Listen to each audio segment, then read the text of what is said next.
అస్సలాము అలైకుం వరహమతుల్లాహ్. అల్హమ్దులిల్లాహ్. లా ఇలాహ ఇల్లల్లాహ్ యొక్క నిబంధనలు ఈరోజు మరియు వచ్చే పాఠాల్లో తెలుసుకుందాం. ఈరోజు 7 నిబంధనల్లో 3 గురించి తెలుసుకుందాము. అయితే ఒక విషయం తెలుసుకోండి. ముందు లా ఇలాహ ఇల్లల్లాహ్ యొక్క ఈ 7 నిబంధనలను ఏకంగా విశ్వసించడం, నమ్మడం, వీటిలో ఏ ఒక్క దానిని కూడా తిరస్కరించకుండా, వదలకుండా ఉండడం తప్పనిసరి. మొదటిది ఇల్మ్.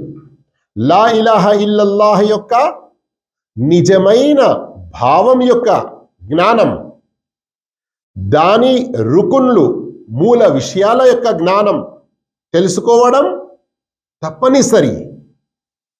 దీనికి విరుద్ధం జహల్, అజ్ఞానం. లా ఇలాహ ఇల్లల్లాహ్ యొక్క భావం నుండి ఎప్పుడూ కూడా ఏ ముస్లిం అజ్ఞానంలో ఉండకూడదు.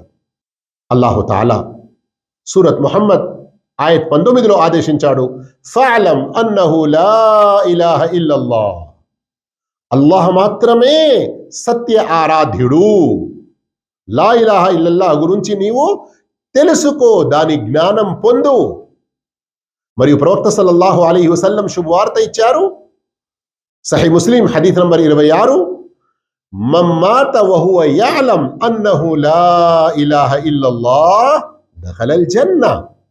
ఎవరైతే చనిపోయేకి ముందుగా లా ఇలాహ ఇల్లల్లాహ్ యొక్క జ్ఞానాన్ని మంచి రీతిలో తెలుసుకొని దాని ప్రకారంగా విశ్వసించి ఆచరించి మరణిస్తాడో అలాంటి వ్యక్తి స్వర్గంలో ప్రవేశిస్తాడు.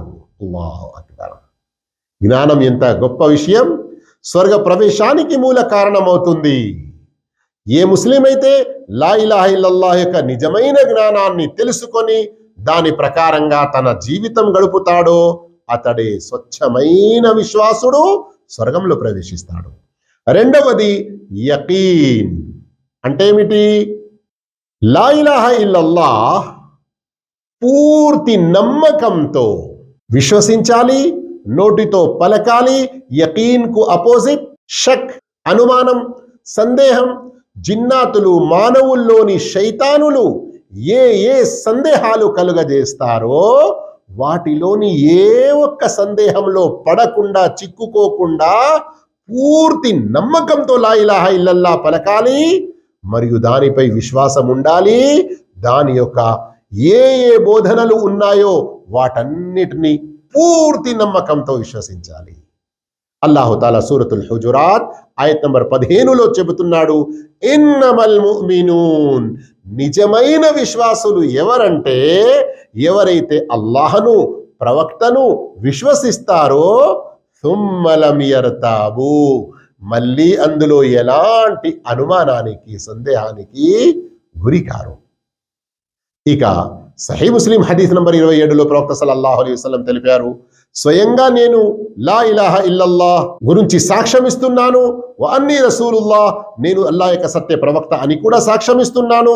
లా యల్కల్లాహ బిహిమా అబ్దుల్ గైర షాకిన్.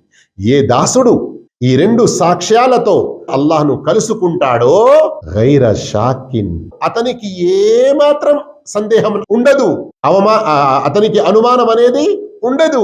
ఇల్లా దఖలల్ జన్న, అలాంటి వ్యక్తి కూడా స్వర్గంలో ప్రవేశిస్తాడు. అర్థమైంది కదా? ఇల్మ్ మరియు యకీన్ ద్వారా స్వర్గ ప్రవేశం ఉంది. ఇక రండి, మూడవది ఏమిటి?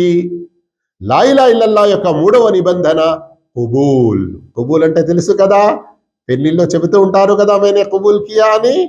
అది కాదు ఇక్కడ లా ఇలాహ ఇల్లల్లాహ్ యొక్క నిజమైన భావాన్ని తెలుసుకోవడం, పూర్తి నమ్మకంతో విశ్వసించడం ఇది సరిపోదు.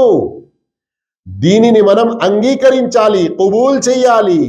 ఈ లా ఇలాహ ఇల్లల్లాహ్ యొక్క ఏ ఏ బాధ్యతలు ఉంటాయో, అల్లాహ్ నుండి ముహమ్మద్ సల్లల్లాహు అలైహి వసల్లం ద్వారా ఏ ఏ విషయాలు వచ్చాయో వాటన్నిటినీ కూడా అంగీకరించాలి, స్వీకరించాలి. ఏ ఒక్క దానిని తిరస్కరించకూడదు. కుబూల్కు అపోజిట్ రద్, అంటే తిరస్కరించకూడదు. అల్లాహు తాలా విశ్వాసుల గుణం ఏం తెలిపాడు? ఆయత్ నంబర్ 285 సూరతుల్ బకరా. పడుకునే ముందు మనం చదువుకుంటూ ఉంటాము సర్వసామాన్యంగా. సమిఅనా వ అతాఅనా. వారి యొక్క గొప్ప గుణం ఏమిటి? మేము విన్నాము అల్లాహ్ యొక్క ఆదేశాలను, ప్రవక్త మాటలను, వాటిని అంగీకరిస్తాము, విధేయత పాటిస్తాము, తిరస్కరించడానికి అవకాశమే లేదు. ఇక ఇక్కడ ఒక విషయం తెలుసుకోవడం చాలా అవసరం. అదేమిటంటే ఈ నమ్మకం అనేది ఇల్మ్ మరియు నమ్మకం తర్వాత కుబూల్ అనేది ఎలా ఉండాలంటే ఏ ఒక్క విషయాన్ని తిరస్కరించకూడదు. ఈ రోజుల్లో కొందరు దొంగ యొక్క చేతులను నరికివేయడం, వ్యభిచారికి రాళ్ళు విసిరి కొట్టడం, మరియు పురుషులు ఒకరికంటే ఎక్కువ భార్యలను చేసుకోవడం, బహుభార్యత్వం, ఇలాంటి ఇస్లాం యొక్క కొన్ని ఆదేశాలను తిరస్కరిస్తున్నారు. వాటిపై కొన్ని ఆక్షేపణలు తెలుపుతున్నారు. వాస్తవానికి ఇది విశ్వాసుని గుణం కాదు.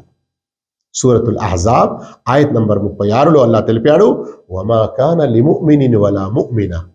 ఏ విశ్వాసుడైనా, పురుషుడైనా, స్త్రీ అయినా అల్లాహ్ యొక్క ప్రవక్త యొక్క ఏదైనా నిర్ణయం అయిపోయింది ఏదైనా విషయంలో, అయ్యకూన లహుముల్ ఖియరతు మిన్ అమ్రిహిం, అల్లాహ్ మరియు ప్రవక్త యొక్క ఆదేశంలో, ఆ నిర్ణయంలో విశ్వాసులకు తమకంటూ ఒక ఏదైనా అభిప్రాయం, వారి యొక్క ఏదైనా చాయిస్ ఏమాత్రం ఉండదు. వారు తప్పకుండా వాటిని స్వీకరించాల్సిందే. ఈ నిబంధన ఈ రోజుల్లో ఎంతో మంది ఉల్లంఘిస్తున్నారు. అందుకొరకు చాలా జాగ్రత్తగా ఉండండి, విశ్వాసాన్ని కాపాడుకోండి. మిగతా మరికొన్ని నిబంధనలు వచ్చే పాఠంలో తప్పకుండా వినండి.